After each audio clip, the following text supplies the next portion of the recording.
తుని మండలం tea తిమ్మాపురంలో TDP Janasena BJP ఉమ్మడి ఆత్మీయ సమావేశం జరిగింది. ముఖ్య అతిథులుగా ఉమ్మడి ఎమ్మెల్యే అభ్యర్థి యనమల దివ్య, ఉమ్మడి ఎంపీ అభ్యర్థి తంగెళ్ల ఉదయ్ శ్రీనివాస్ హాజరయ్యారు.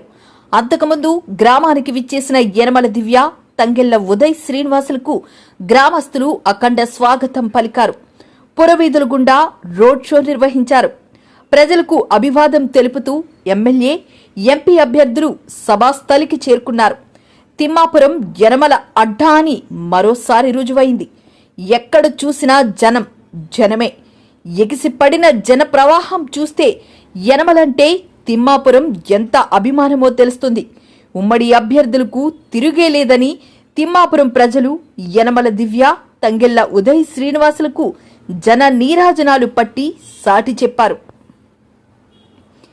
ఎమ్మెల్యే అభ్యర్థి యనమల దివ్య మాట్లాడుతూ తిమ్మాపురం గ్రామం తమ కుటుంబానికి అండగా నిలిచిన గ్రామమని, ఇప్పుడు కూడా అదే మెజారిటీని అందించాలని కోరారు.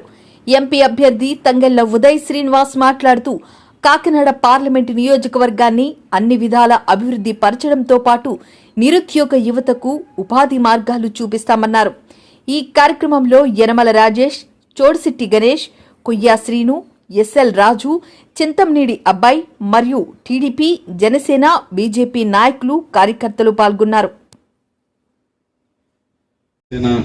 టీడీపీ, బీజేపీ సమన్వయంగా చేసుకునే ఈ కార్యక్రమంలో పాల్గొంటున్నందుకు చాలా ఆనందంగా ఉంది. అలాగే ఇక్కడికి వచ్చేసిన ఉమ్మడి కూటమి అభ్యర్థి యనమల దివ్య గారికి, జనసేన టీడీపీ నాయకులకి, టీడీపీ కార్యకర్తలకి, ఇక్కడ ఇంత చక్కటి ప్రోగ్రాం ఏర్పాటు చేసిన జనసేన నాయకులకి, కార్యకర్తలకి, అలాగే కృష్ణవేణి గారికి, సుంకర భావని గారికి, ఇతర నాయకులందరికీ కూడా నా హృదయపూర్వక నమస్కారం. నా పేరు తంగెళ్ల ఉదయ్ శ్రీనివాస్, టీ టైం ఉదయ్. అంటే ఇందాక నుంచి చాలా మంది ఉదయ్ భాస్కర్ అంటారు, తంగెళ్ల శ్రీనివాస్ అంటారు. అలాగే ఎన్ని తప్పులు చెప్తే అన్ని పేర్లలో వాళ్ళకి డైరెక్ట్ ఎలక్షన్ ఫేస్ చేయడానికి తెలియక అన్ని పేర్లలోని నామినేషన్లు వేశారు ప్రత్యర్థులు. అంటే మన ఎంపీని మీరు ఎప్పుడు కనిపించుండరు, ఆ వచ్చే ఎంపీ ఎప్పుడు కనపడరు మీకు. ఎలక్షన్కి నెల రోజుల ముందు వస్తారు, ప్రతి ఎలక్షన్కి. ఎలక్షన్ అయిన నెక్స్ట్ రోజు అదే రోజే ప్యాకప్ చేసుకుని వెళ్ళిపోతారు. అంటే ప్రజల్లో తిరిగి ఎలక్షన్ చేసే దమ్ము లేక మీరు వాడే ఆ ప్రేమతో పిలిచే అన్ని పదాల మీద నామినేషన్ వేశాడు. ఉదయ్ అని, తంగెళ్ల శ్రీనివాస్ అని, తర్వాత గుర్తులు కూడా అలా పక్క పక్కనే మ్యాచింగ్ అయ్యేటట్టు తెచ్చుకుని, అంటే ప్రీ ప్లాన్డ్ గా డైరెక్ట్ గా ఎలక్షన్ చేసే దమ్ము లేక ఇలాంటి పిరిగితనమైన చేసుకుంటూ, ఇలాంటి పనికిమాలిన విషయాలన్నీ వేసుకుంటూ ఎలక్షన్ చేసుకుంటాక ముందుకు వస్తున్నారు. వాళ్ళకు ఉన్న ముఖ్య ఆయుధం అదొకటే. సో ఎందుకు వీళ్ళ ఎలక్షన్కి ఇలా రావాల్సి వస్తుంది అంటే, మన రాష్ట్ర పరిస్థితి, మన ప్రజలను పెట్టిన ఇబ్బంది. రాష్ట్ర పరిస్థితి గురించి మాట్లాడుకోవాలంటే మనం ఇంకో ఎలక్షన్ వచ్చే వరకు కూడా ఇక్కడే ఉండవలసిన అవసరం ఉంది. తునిలో ఇంత మంచి స్పీకర్స్ ఉంటారని చెప్పి నేను ఎప్పుడు అనుకోలేదు. తెలుగుదేశంలో ఇంత మంచి స్పీకర్స్, ఎక్స్ప్లెయిన్ చేయని పాయింట్స్ అంటూ లేవు. టీడీపీ కార్యకర్తల అనుభవం ఎలా ఉంటుందో వాళ్ళ మాటల్లో తెలుస్తుంది. అలా అదే విధంగా జనసేనకి ఉన్న ఉత్సాహం ఎలా ఉంటుందో పరిగెత్తేటప్పుడు తెలుస్తుంది. జనసేనకి ఉత్సాహం అంతా కూడా ఈ రెండు కలిసింది అంటే విజయం కంపల్సరీ. అలాగే బీజేపీ మనమే అంటే కేంద్రం నుండి మనకు అందించే సహకారం. ఇది నాకు ప్రాబ్లం అయితే దివ్య గారికి ఒక దొంగ గ్లాస్ ఒకడు అప్లై చేశాడు. అది పనికిమాలిన గ్లాస్. అది అందులో పట్టుకొచ్చి ఎక్కడైనా ఒక అప్లై చేసి వేరే పేరుతో గ్లాస్ గుర్తు తెచ్చేసుకుందాం అని చెప్పి ఇక్కడ కూడా మోడీ చేద్దామని చెప్పి దిగారు.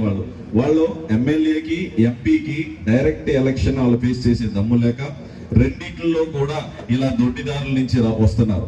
డైరెక్ట్ ఎలక్షన్ ఫేస్ చేయడం అంటే ప్రజల్లో తిరగటం, ప్రజా సమస్యలను తెలుసుకోవటం, వాటి మీద పోరాడటం, వాటిని తీర్చడం. కానీ ఈ ప్రభుత్వం ఏం చేసింది? ఆయన అక్కడ ఏసీ రూమ్ లో కూర్చున్నారు, ఈయన ఇక్కడ ఏసీ రూమ్ లో కూర్చున్నారు. ఇద్దరు ఏసీ రూమ్ లో కూర్చుని రాష్ట్రాన్ని, ఇక్కడంటే ఎవరు, మీ తాడిశెట్టి రాజా గారు ఏసీ రూమ్ లో ఎప్పుడు పబ్లిక్ లో తిరగరని తెలిసింది. ఏదైనా ఉంటే డబ్బులు పంపిస్తారని తెలిసింది నాకు. అంతే తప్ప ప్రజల్లో తిరిగి సమస్యలు తెలుసుకునే నాయకుడు కాదని తెలిసింది. సో అలాగే ఆ రాష్ట్రాన్ని వాళ్ళు ఏం చేశారు అంటే 12.5 లక్షలు టు 13 లక్షల కోట్లు అప్పు చేశారు. ఈ అప్పు చేస్తే మనకేమైంది రాష్ట్రం కదా అప్పు చేసింది అనుకుంటారు. ఆ అప్పుకి వడ్డీ కట్టాలి. ఇప్పుడు రాష్ట్ర పరిస్థితి ఏంటంటే ఆ వడ్డీ కట్టడానికి కూడా మళ్ళా అప్పు చేసే పరిస్థితి తీసుకొచ్చేసారు. దానివల్ల మనకేమైంది అనుకోకండి. దానివల్ల మీకు ఏమైంది అంటే మీ కరెంట్ ఛార్జీని 8 సార్లు పెంచారు, మీ బస్ ఛార్జీలు పెంచారు, మీకు రోడ్లు వేయలేకపోతున్నారు. ఆ వడ్డీ కట్టడం వల్ల మీకు రోడ్లు వేయలేకపోతున్నారు. ఆ వడ్డీ కట్టడం వల్ల మీకు పంట నష్టం ఇవ్వలేకపోతున్నారు. ఆ వడ్డీ కట్టడం వల్ల భారతదేశంలోనే అత్యధిక ధర పెట్టి డీజిల్ అండ్ పెట్రోల్ కొనవలసి వస్తుంది. ఆ వడ్డీ కట్టడం వల్లే మీ దగ్గర చెత్త పన్ను వసూలు చేయవలసి వస్తుంది. ఆ వడ్డీ కట్టడం వల్లే ఉన్నత విద్య ఇవ్వలేకపోతున్నారు. ఆ వడ్డీ కట్టడం వల్లే స్టూడెంట్స్ ఫీజు రీఎంబర్స్మెంట్ ఇవ్వలేకపోతున్నారు. ఆ వడ్డీ కట్టడం వల్లే హాస్పిటల్లో వైద్య రంగం అంతా అట్టడుగు స్థానంలోకి వెళ్ళి విద్యా వైద్య రంగంలో ఇండిపెండెన్స్ అంటే స్వతంత్రం వచ్చిన తర్వాత బీహార్ కన్నా తక్కువ స్థానంలోకి పోయింది ఈ ప్రభుత్వంలోనే. అంటే అంత వడ్డీలు కట్టి కట్టి కట్టి అంటే అభివృద్ధి లేకుండా అప్పు తెచ్చి వడ్డీ కడితే ఇలా అవుతుంది రాష్ట్రం. అంటే వడ్డీ అప్పు తీసుకురావచ్చు, అప్పు తీసుకొచ్చి ఒక రోడ్ వేస్తే దాని వల్ల డెవలప్ అవుతుంది. అప్పు తీసుకొచ్చి మీరు ఇల్లు కట్టుకుంటే. అలాగే టీడీపీ, బీజేపీ, జనసేన నాయకులకు, కార్యకర్తలకు అందరికీ నా నమస్కారం. మాకు ఇంత ఘన స్వాగతం, అపూర్వ స్వాగతం పలికిన తిమ్మాపురం గ్రామ ప్రజలందరికీ పేరు పేరున నా కృతజ్ఞతలు, ధన్యవాదాలు.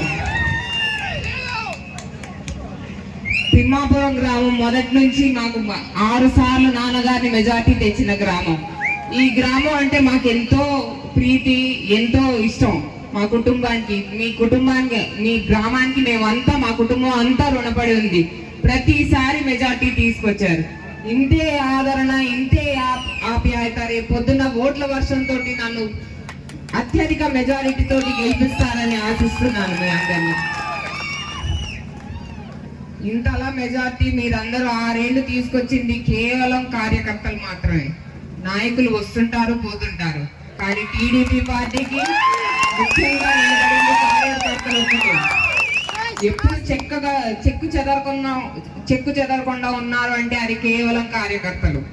వారికి ఎప్పుడు నేను నిలబడి ఉంటాను, వారికి హామీ ఇస్తున్నాను. నేను ఎప్పుడు వారికి అండగా ఉంటాను. తప్పకుండా రేపొద్దున మన టీడీపీ ప్రభుత్వం రాగానే వారికి సముచిత స్థానాలు కల్పించి వారికి ఎప్పుడు అండగా ఉంటానని హామీ ఇస్తున్నాను. ఎక్కడికి వెళ్ళలేదు, ఇక్కడే ఉండి తుని ప్రజలకి అండగా నిల్చుంటాను. యనమల కుటుంబం అంటే పబ్లిక్ సర్వీస్ చేసే కుటుంబం. అది ఆ విషయం మీ అందరికీ తెలుసు. మా చిన్నప్పటి నుంచి, మా తాతల నాటి నుంచి వస్తుంది సర్వీస్ చేయడం. అదే బాటలో నేను పయనిస్తున్నాను. తప్పకుండా మీరందరూ నన్ను ఆశీర్వదించండి. రాబోయేది జనసేన, టీడీపీ ప్రభుత్వం, బీజేపీ కూటమితో కూడిన ప్రభుత్వం. చక్కగా అభివృద్ధి, సంక్షేమం పథకాలు అన్ని చక్కగా అమలు అవుతాయి. ఇవన్నీ మన తుని నియోజకవర్గంలో కూడా అమలు అవ్వాలంటే మన తుని నియోజకవర్గంలో టీడీపీ జెండా రెపరెపగా ఆడాలి. అలాగే కాకినాడ ఎంపీ అభ్యర్థి గ్లాస్ గుర్తు మీద కూడా ఓటేసి వారిని గెలిపించమని మనస్ఫూర్తిగా కోరుకుంటున్నాను. జై హింద్, జై తెలుగుదేశం, జై జనసేన, జై బీజేపీ.